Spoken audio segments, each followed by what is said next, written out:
This Let's Build is brought to you by the Gundam Shop, your first stop for all your Gundams! Hello Internet, Dave here, and welcome to my next Let's Build. This time we are building the original Gundam, the RX-78-2 Gundam, the prototype close combat modal suit from the Earth Federation Space Force. It is a higher grade model, a 1/144 model, a higher grade model as well. If this Gundam was real, its overall height would be 18.5 meters with a full weight of 60 tons. I'll give you some more information about it as I build him, so let's get on with this build. So I'm all set up and ready to go. As always with part 1, I'll be going through the chest and the head.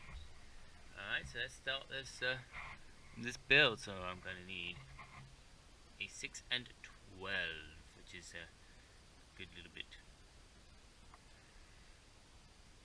I will be paneling this one as well, so don't worry. Once again, if you want to see the paneling, let me know in the comments.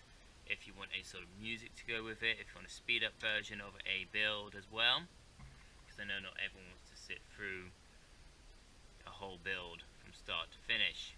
Do you want a quick one, or do you want the actual ones like this where it is literally as I build it? Your advice would be much appreciated, as it is what I want to know, you know. No, it goes that way around. Into there. There we are. One of the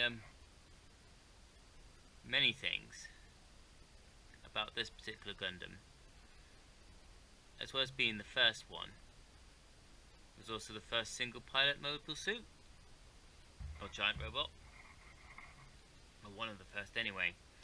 Before this, it was lots of multiple suits coming together, lots of robots coming together to form one big one, piloted by several people, like in a Voltron and stuff like that.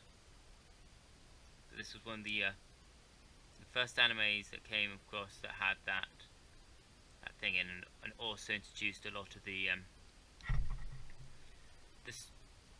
streams, you know, the settings, the structures for anime of this genre, starting with like the single pilot, struggles of oppression and stuff like that.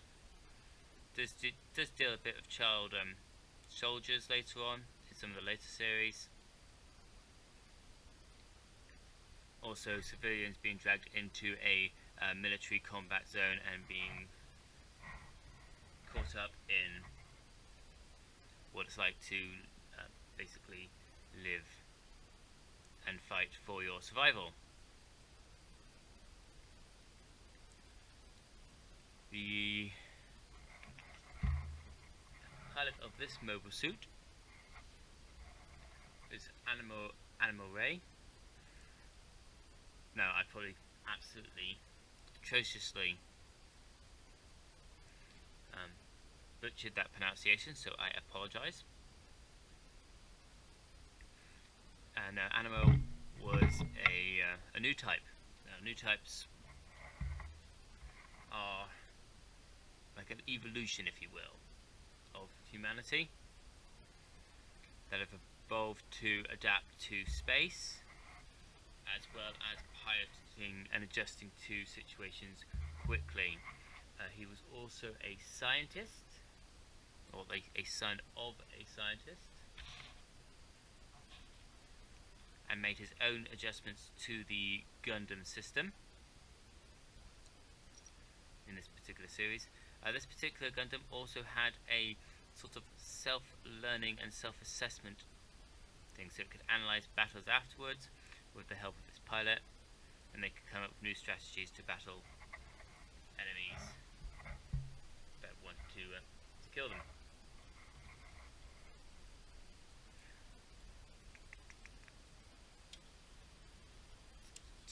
The main villain in this one, if you will, or the one that Ammo fought against, was Shah Aznavour.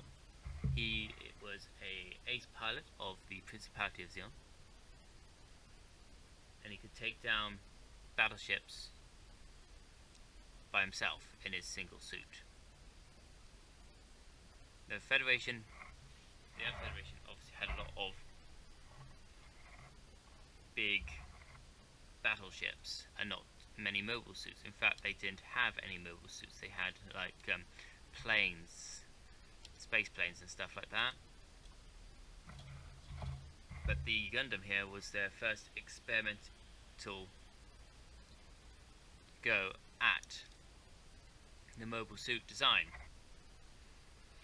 It had technically an upper part, a lower part and a middle part. The middle part could separate from the Gundam and actually be a sort of fighter plane, which is part of this bit here. Unfortunately, in the higher grade, that bit does not come off, but in the real grade version, it does. And if you get yourself the real grade, you'll see that it comes apart and it will be able to fly around. Also, the middle unit, the fighter plane, is able to be combined with the gun cannon and gun tank. Yes, the Federation have a thing about naming their stuff gun. The gun tank is basically a giant tank. It can be operated by 2 people, and the gun cannon was an artillery piece. It's similar in design to the Gundam, but red, and had 2 massive cannons on its back, so it's more of a long range support rather than a close combat one. The gun tank was also a long range one, mainly built for anti-tank, anti-plane combat, as it had a good anti-air capability on it. Now the gun cannon and gun tank could not fly. They could jump pretty well, but they could not fly. Originally the Gundam couldn't fly, but as Amuro progressed with his training and the development of the Gundam, it was able to fly. One of the main differences between the first Gundam and the later Gundams is, instead of having the swords, the beam sabers on the side, on the hips, they were on the back for this one, as you can see from the slots at the top here. They'll just fit in there in a minute. It does have quite a few weapons, not only close combat but long range as well. It has a beam rifle, which is half the size of a battleship rifle. It's actually quite portable, but had the same devastation as a battleship rifle, also being a lot more accurate. It could take out other mobile suits, tanks, planes, battleships, missiles, with a single shot, which surprised the Zeon forces in the first end, and also other ends like that. The rocket launchers given to it later on were more for battleship combat, though while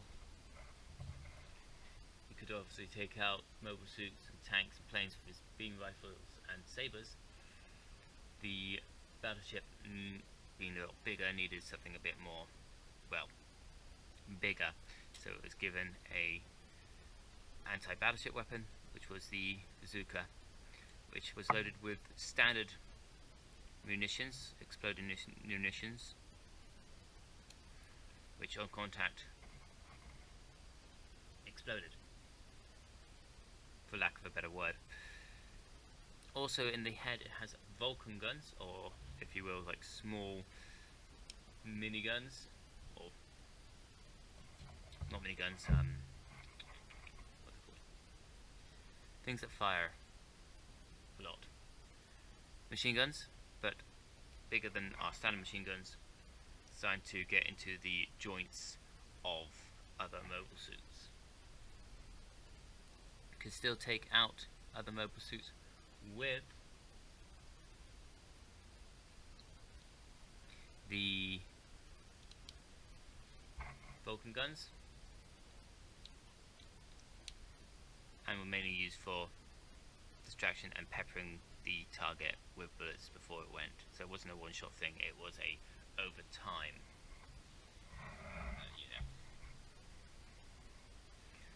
So that's the body done. See, it's quite a simple body, this one. It's not the tallest or heaviest mobile suit by far, the original Gundam, but it is the basis from which all others have come.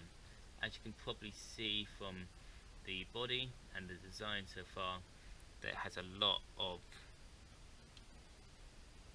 similarities with later mobile suits.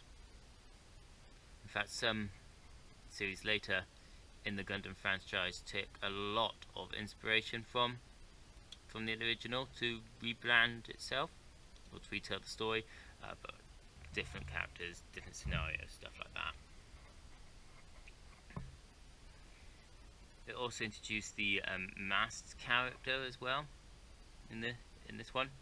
So a lot of characters that have masks is due to the original Gundam series.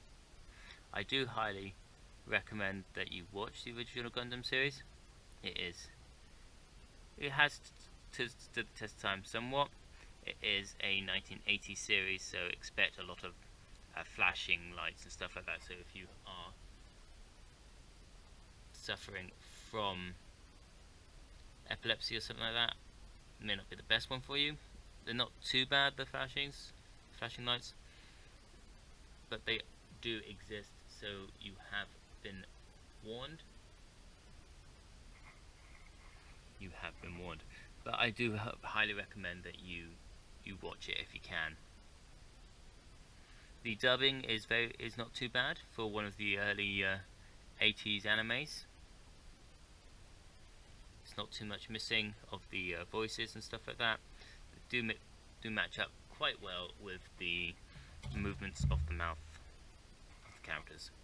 Don't get too many of the I'm speaking but I'm not speaking moments, where the mouth moves and no words come out, and vice versa. Here we go, nearly done with the head unit of this one.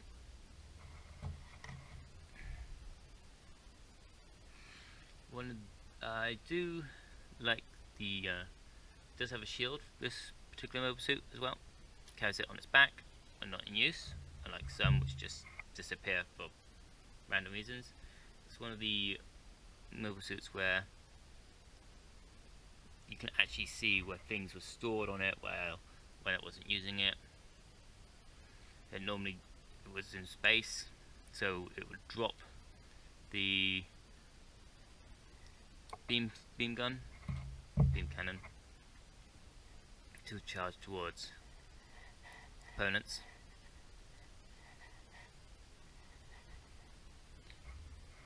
And you can see obviously where the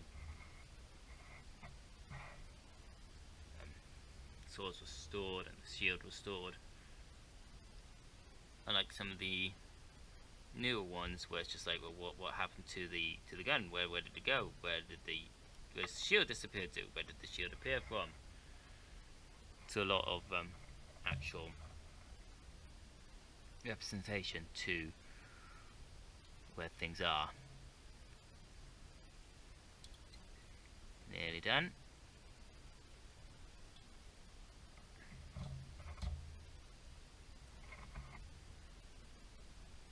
Which I kind of liked. And maybe getting some of the other mobile suits in this one, just to show that they're not all called Gundams and stuff like that, and just for fun.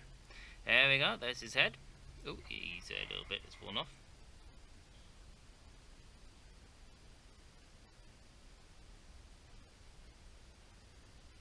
Get back